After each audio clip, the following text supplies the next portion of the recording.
literally been moulded around me and is just big enough to take the screens, the controls, and the seat that will both protect me and allow me to control the world's fastest car. The steering wheel has been printed from powdered titanium.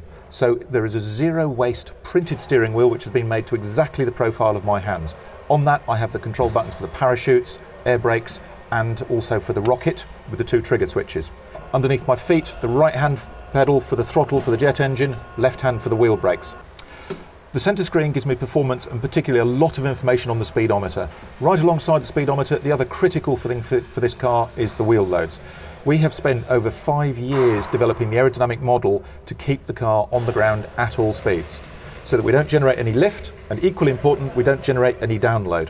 Everything else is very much status and will only become of interest if we start to see these orange and red colours flashing up with problems. Right hand is all the power systems, engine cooling, etc.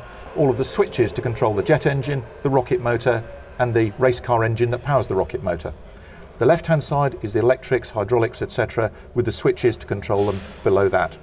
And on the other side, the Rolex chronograph, which gives me precise timings for jet engine startup, cool down, anything else I need during the profile. Everything in the cockpit is controlled with electric buttons and switches. So everything is right there at my fingertips. But if something goes wrong, if we have a power failure or an electronic problem of some sort, then I have backups for the safety critical systems. Specifically, on the right hand side here, I've got a lever that will physically, mechanically shut off the fuel supply to the jet engine.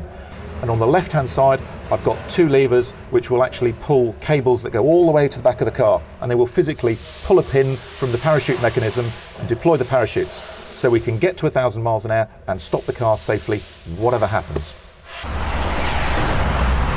Sitting here in the cockpit, there's going to be a lot going on.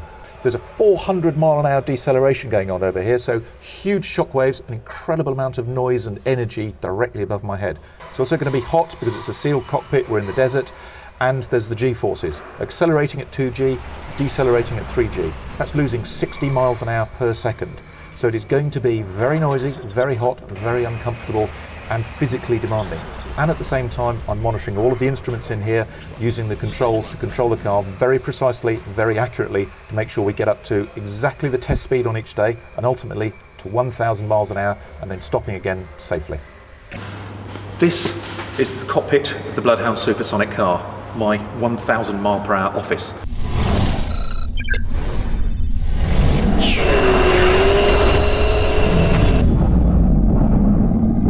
It is a single piece with all the structural strength built into it.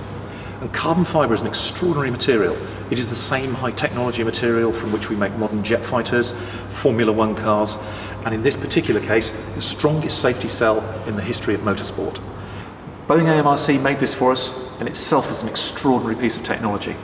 4 pieces of aluminium, each over 200 kilograms, were forged multiple times, literally heated and squashed to actually shape the grain to increase the strength of the aluminium. The windscreen has to keep the wind off my face, and at 1,000 miles an hour it gets very windy. There's a hole here physically to allow me in, but most importantly, it is a key aerodynamic part of the car.